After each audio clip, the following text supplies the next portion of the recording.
Hi yours, నేను మీ doctor ఎంజెడ్ఏ Askari ఎండి యునాని. నా practice వచ్చేసి హైదరాబాద్ నాంపల్లి ఉంటుందండి. గత 32 సంవత్సరాల నుండి నేను మగవాళ్లలో సెక్స్లో టైమింగ్ తగ్గినా, అంగంలో గట్టితనం తగ్గినా, అంగం సైజ్ తగ్గిపోయినా దానికి ట్రీట్మెంట్ ఇస్తానండి. అది కూడా టెంపరీ ట్రీట్మెంట్ కాదండి. ఒకసారి తీసుకుంటే మీరు మళ్ళీ మీకు సమస్య రాకుండా ఉంటుంది. ముసలితనం వరకు మళ్ళీ మీరు హస్తప్రయోగం భూత సినిమాలు చూడకుండా ఉంటే ఏ సమస్య రాకుండా ఉండదు. ఒక్క మనవి చేసుకుంటున్నాను మీతో, అందరితో, మా ప్రేక్షకులతో నమస్కరించి చేతులు జోడించి ఒక్కటి చెప్తాను. మనవి మీరు మందు సేవించకండి. మందు వల్ల చాలామంది నాకు వచ్చి చెప్పడం, 100 మందిలో ఒక్క 5గురు మేము తాగం సార్ అంటారు, కానీ 95 మంది మాత్రం తాగుతాం సారే అంటున్నారు. తాగితే మాత్రం ఏమవుతుంది? హార్మోనల్ ఇంబ్యాలెన్సింగ్ వస్తుంది. అలాగే న్యూరోపతి, నరాల మధ్య కూడా ప్రాబ్లం వచ్చి లివర్లో కూడా ప్రాబ్లం వచ్చేస్తాయండి. తాగడం మళ్ళా ప్రాబ్లమ్స్ వస్తాయి. నేను ఒకటి చెప్తానండి, తాగితే మత్తు వస్తుంది, కానీ సెక్స్ చేస్తే గమ్మత్తు వస్తుంది. మనకు గమ్మత్తు కావాలి, కానీ మత్తు వద్దు. ఏ మత్తు పదార్థం వాడుకున్నా మీ నరాలు పాడవుతాయి, మీ కండరాలు పాడవుతాయి, మీ లివర్ పాడవుతుంది, మీ ఆరోగ్యం పాడవుతుంది, దెబ్బతింటుంది. మీరు సిగరెట్ తాగినా, మందు సేవించినా, మీరు గుట్కాలు తిన్నా, మీరు టబాకో తిన్నా, చాలామంది పొగాకు తింటాను సార్ అంటారు. పొగాకు తింటే ఏమవుతుంది? ఇక్కడ నోట్లో ఎక్కడ పెడతాం, సబ్లింగ్వల్ పెడతాం. ఆ పాయిజను రక్తం ద్వారా అది అబ్జర్వ్ అయ్యి మన టెస్టికల్ బీజకోశాలు ఉంటాయి కదండి, అక్కడికి వెళ్ళి మనం అంగంకు లేపే హార్మోన్స్ తగ్గించేస్తాయి. ఆ టబాకో నోట్లో వేసుకుంటే అంగానికి లేకుండా చేస్తుంది. ఆ టబాకో ఏమవుతుంది? ఇక్కడే మనం సప్పరిస్తున్నాం కదా, కాదు, నోట్లో ఇక్కడ ఏంగానే రక్తంలో వచ్చేస్తుంది. అది దాని ఇంగ్రీడియంట్, అది నికోటిన్. అది చేస్తుంది నీ రక్తం ద్వారా నీ టెస్టికల్ వరకు వెళ్ళేసి అక్కడున్న మంచి ఆరోగ్యంగా ఉన్న మీ మంచి బీజకోశాలు, టెస్టికల్స్, గోటిలు ఉంటాయి కదా, దాంట్లో ఉన్న కణాలు, లేడిక్ సెల్స్ అనే కణాలు దాని మీద విషప్రభావం చూపించి రావాల్సినంత హార్మోన్స్ రాకుండా చేస్తాయి. అంగస్తమన సమస్య మొదలవుతుంది అక్కడ. అలాగే మీ స్పర్మటోజెనెసిస్ అంటే వీర్య కణాలు ఉత్పత్తి చేసే ప్రక్రియ మీద కూడా ఇంపాక్ట్ ఉంటుంది. అలాగే అంగం వైపు రక్త ప్రసరణ తీసుకువచ్చే రక్తనాళాలు ఉంటాయి కదండి, అవి కూడా కుచించుకుపోయేటట్టు చేస్తుంది టబాకో. ఇవన్నీ సేవించకుండా టైంకు లేచి పొద్దున వాకింగ్, సాయంత్రం ఎక్సర్సైజ్, తొందర పడుకొని ఉంటే మీకు ఏ రోజు కూడా అంగస్తంభన సమస్య రాకుంటుంటుంది. అస్సలు రాదు. ఏ రోజు కూడా సమస్య రాకుండా ఉంటుంది. కానీ మీరు ప్రకృతికి భిన్నంగా వెళ్ళేసి అతిగా హస్తప్రయోగం చేయటం, భూత సినిమా చూస్తుండటం, సిగరెట్టు, టబాకు, మందు, గుట్కా సేవించడం, ఇవన్నీ మన మగతనానికి లేకుండా చేస్తాయి. ఒక మగాడికి వజ్రాయుధం ఏంటంటే తన అంగం.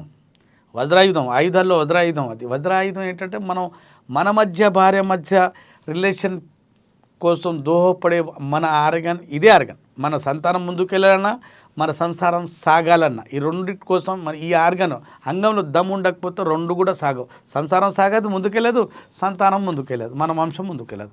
కాబట్టి మన అంగస్తంభన మీద, మన మగతనం మీద దెబ్బతీసే కొన్ని చెడు వ్యసనాలు అది ఆపేస్తే మన ఆరోగ్యానికి చాలా శ్రేయస్కరం. అదే మీతోని మనవి కోరుకోవడం జరుగుతుంది. ఇవ్వాలని టాపిక్ ఏంటంటే, చాలామంది నేను సెక్స్ మొదలు పెడుతుండగానే 2-3 స్ట్రోక్లకే నా వీర్యం వెళ్ళిపోతుంది, అబ్బా ఇంకా చేద్దాం అనుకునేలోగా నా ప్రమేయం లేకుండా, నాకు నా ఇష్టం లేకుండానే నా వీర్యం తన్నుకుంటూ బయటికి వచ్చేస్తుంది. ఎంత ఆపాలనుకున్నా ఆగట్లేదు సార్ అని అంటుంటాం. ఇది ఎందుకు జరుగుతుంది? ఇప్పుడు మూత్రం వస్తే ఆపుకుంటున్నాం, మలం వస్తే ఆపుకుంటున్నాం, అన్నీ మన దేవుడిచ్చిన కొన్ని చాలా మనం ఆపుకుంటుంటాం. కానీ వీర్యం వెళ్ళేటప్పుడు మాత్రం ఎంత మగాడైన, ఎంత ధీరుడైనా అది వెళ్ళిపోతుంటే ఆపుకోలేకపోతాడు. ఎందుకంటే అంగం వైపు వచ్చే రక్తనాళాలు, అక్కడ ఉన్న నరాలు, కండరాలు వీక్ అయిపోతాయి. ఇక్కడి నుంచి మెయింటైన్ అయ్యే శక్తి ఇక్కడి నుంచి కంట్రోల్ అయ్యే నరాలు, కండరాలు వీక్ అయిపోవటం వల్ల, పెల్విక్ ఫ్లోర్ మజిల్స్ వీక్ అయిపోవటం వల్ల వీర్యం తన్నుకుంటూ బయటకు వచ్చేస్తుంది. మినిమం 2 minutes 7 minutes ఉండాల్సిన టైము కిందికి జారేసి ఆ టైం తగ్గుతూ నిమిషం లోపల వీర్యం వెళ్ళిపోతుంటుంది. ఎందుకు? మనం సెక్స్ చేయాలని రాణించాలని, బెడ్ మీద అరగంట ఉండాలని, యోనిలో అరగంట అంగం ఉండాలని, అదే అలాగే స్ట్రోక్స్ ఉండాలని మనం వెళ్ళకముందు ఆలోచిస్తాం. వెళ్ళాక నీరు కారిపోతుంది, ఆశలు మొత్తం అడియాశలుగా మారుతాయి. అది ఎందుకు అవుతుంది? ఎందుకంటే మనం గతంలో చేసిన తప్పులు, ప్రజెంట్లో చేస్తున్న తప్పులు వల్ల మన సెక్స్ టైమింగ్ మనమే మన చేతులారా తగ్గించుకున్నాము. మన బాడీలో కొన్ని కెమికల్స్ తగ్గిపోయాయి కాబట్టి సెక్స్లో టైమింగ్ లేకుండా రాకుండా పోయింది. మొట్టు భాషలో చెప్పాలంటే టైమింగ్ దొబ్బింది, అంతే కదండి. భార్య చాలామంది భార్యలు అడుగుతారు, ఏంటండి ఓ డాక్టర్ చూపించుకోండి, ఇప్పుడు నేను మూడ్లో వస్తున్నానండి, అబ్బా చేయండి అనేలోగా ఇక్కడ అంగం ఎత్తబడిపోతుంది, వీర్యం బయటికి వెళ్ళేసి అంగం బయటికి వచ్చేయడం జరుగుతుంది. అక్కడ నిరాశకు గురవుతుంది మన పార్ట్నర్. ఆమె ఎంతో ఉత్సాహంగా వచ్చి పడుకొని మీకు సహకరిస్తుంటుంది, ఎంతో మా ఆయన వస్తాడు, ఇవాళ మా పెళ్లి రోజు ఏదో చేస్తాడు, ఉద్ధరిస్తాడు అనే ఒక మంచి ధీమతో ఉండి, మంచి పాజిటివ్గా ఉండి, ఆలోచనతో ఉండి మీరు ఇంటికి పోయిన తర్వాత మీ బలహీనత వల్ల నిరుత్సాహపరుస్తారు, వాళ్ళ కుంగుబాటుకు గురి చేస్తారు.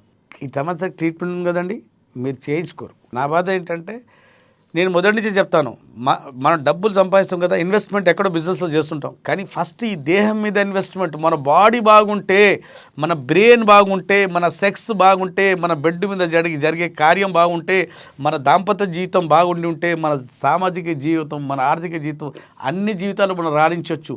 ఈ జీవితంలో ఫెయిల్ అయితే, బెడ్ మీద ఫెయిల్ అయితే ఏ జీవితం, సామాజిక జీవితం, ఆర్థిక జీవితం, మరి లావాదేవీల జీవితం, ఏ బిజినెస్ ఎక్కడ కూడా రాణించలేము. ఎందుకంటే రాత్రి మనం ఏం చేయలేకపోయామనే మనోవేదన దినమంతా మనకు వెంటాడుతుంటుంది. ఆ కుంగుబాటు మనకు ఉంటుంది, మనం చెప్పుకోం. భార్యకు మాత్రం ఆమె బాధపడుతుంటుంది, మనం ఇటువైపు బాధపడుతున్నాం, ఇద్దరు బాధపడుతుంటారు, కానీ ట్రీట్మెంట్ చేయించుకోరు. భర్తకు మీరు చెప్పాలి, అవునండి మీరు 10 సార్లు వస్తారు, నేను ఒక్కసారి కూడా సుఖపడలేదు, మీరు ట్రీట్మెంట్ తీసుకోండి చెప్పాలి. నోరిప్పి చెప్పినప్పుడు వాళ్ళకి అర్థమవుతుంది. కొందరికి అర్థం కాదు, వాళ్ళకి వీరు వెళ్తే నేను సుఖపడ్డాను కదా, మా భార్య కూడా సుఖపడుతుంది అనుకుంటారు. కానీ శీఘ్రస్ఖలన సమస్యకు చెప్పాను కదండి, మెదడులో కొన్ని కెమికల్ తగ్గిపోతాయి.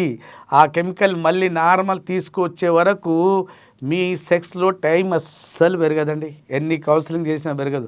ఇక్కడ ఫిజియాలజికల్గా ప్రాబ్లం ఉంది, పైథాలజీ వచ్చేసింది బాడీలో, ఆ పట్టుతత్వం, ఆ టైమింగ్ రాదండి. సంగీతంతో చింతకాయలు రాలవు, కౌన్సిలింగ్తో మనం ఏదో పేషెంట్ కూర్చోబెట్టి కౌన్సిలింగ్ ఇస్తే టైం పెరగదు. లోపల ప్రాబ్లం ఉంది, ఆ ప్రాబ్లం ట్రీట్మెంట్ ఇచ్చే వరకు ఆడి టైమింగ్ పెరగదు. నేను చింతకాయ చెట్టు కింద కూర్చొని అక్కడ చెప్పించి అక్కడ ఏదో మంత్రాలు వేస్తే ఆ చింతకాయలు రాలవు, రాయి తీసుకొని కొట్టాల్సిందే. దానికి ఫిజికల్గా అయితే చేస్తేనే కిందికి రాలితే కిందికి వస్తాయి చింతకాయలు. అది కూడా మనం చేసిన తప్పుల వల్ల మన టైమింగ్ తగ్గింది, టైమింగ్ దొబ్బింది. దానికి ట్రీట్మెంట్ ఇస్తే మళ్ళీ టైం వస్తుందమ్మా, తిరిగి వస్తుంది. డౌట్ లేకుండా, సందేహం లేక చెప్తున్నాను, టైం మళ్ళీ పెంచుకోవచ్చు. విన్నర్ కండి, మీలో సెక్స్ టైమింగ్ తగ్గినా, మీకు కాన్ఫిడెన్స్ తగ్గినా, మీకు పర్ఫార్మెన్స్ యాంగ్జైటీ వచ్చినా, మీకు వీర్య కణాలు తగ్గినా, సంతానలేమి సమస్య వచ్చినా, అన్నిటికీ మా దగ్గర యునానిలో చక్కటి శాశ్వత పరిష్కారం ఉంటుంది. ఈ సమస్యతో బయటపడవచ్చు. నిర్భయంగా రండి, సిగ్గు పడకుండా రండి, బిడియం వదిలి రండి. ఇది కూడా మన బాడీలో అంగం కూడా ఒక పార్టే, దానికి కూడా వ్యాధి వస్తుంది, వీక్నెస్ వస్తుంది, దానికి కూడా ట్రీట్మెంట్ ఉంటుంది అనుకుని రండి, ట్రీట్మెంట్ ఉంటుంది. జ్వరం కోసం ఎలా వస్తారో అలా రండి. ఈ చక్కటి పరిష్కారం సెక్స్ సమస్యలకు, సెక్స్లో టైమింగ్ తగ్గినా, పవర్ తగ్గినా, కాన్ఫిడెన్స్ తగ్గినా అన్నిటికీ మా దగ్గర చక్కటి పరిష్కారం ఉంటుంది. విన్నారు కదండి, మీరు వరల్డ్లో ఎక్కడున్నా ఈ ఫోన్ నెంబర్ తీసుకుని నాతో మాట్లాడవచ్చు, లేదా నాతో వచ్చి కలిసి ట్రీట్మెంట్ తీసుకోవచ్చు. పెయిడ్ కన్సల్టేషన్ తీసుకొని మాట్లాడండి, లేదా దగ్గరలో ఉంటే వచ్చే సౌలభ్యం ఉంటే నాతో కలిసి ట్రీట్మెంట్ తీసుకొని యునాని మందులతో, వనమూలికలతో, సైడ్ ఎఫెక్ట్ లేకుండా, సర్జరీ లేకుండా శాశ్వతంగా ఒక్కసారి మందులు వాడుకుంటే బయటపడవచ్చు. మళ్ళీ మీ దరిదాపులు ఇట్లాంటి సమస్యలు రాకుండా ఉంటాయండి. విన్నారు కదండి, మీరు వస్తారు, మీరు వింటారు, మీకు సమస్యలు ఉంటే వస్తారని భావిస్తూ, ఆశిస్తూ సెలవు. Sir, one life lesson what medicine has taught you. Whatever you can do without expecting. But I really believe మన పాజిటివ్ యాటిట్యూడ్ ఉంటేనే మనం ఏదైనా సాధించగలం. గట్ని మనం కరెక్ట్గా డీల్ చేసినట్లయితే అది మనకి పాజిటివ్ హార్మోన్స్ని రిలీజ్ చేస్తుంది. షుగర్ వచ్చిన వాళ్ళ పరిస్థితి ఏంటి? పొట్ట దగ్గర పెరిగితే దాన్ని ఆండ్రాయిడ్ అంటారు, ఆండ్రాయిడ్ ఫోన్ కదా. అసలు థాట్స్ ఎందుకు వస్తాయి? బ్రెయిన్ డెడ్ అంటే దానికి ప్రపంచం అంతా కూడా కొన్ని నిర్దిష్టమైనటువంటి లక్షణాలు. మానసికంగా ధైర్యంగా ఉంటే క్యాన్సర్ జయించవచ్చు. You are a doctor for a cause sir, అంతే. వాళ్ళకి వచ్చిన ఆదాయం కాకుండా ఫ్రీ సర్వీస్ ఎంతమందికో చేస్తుంది.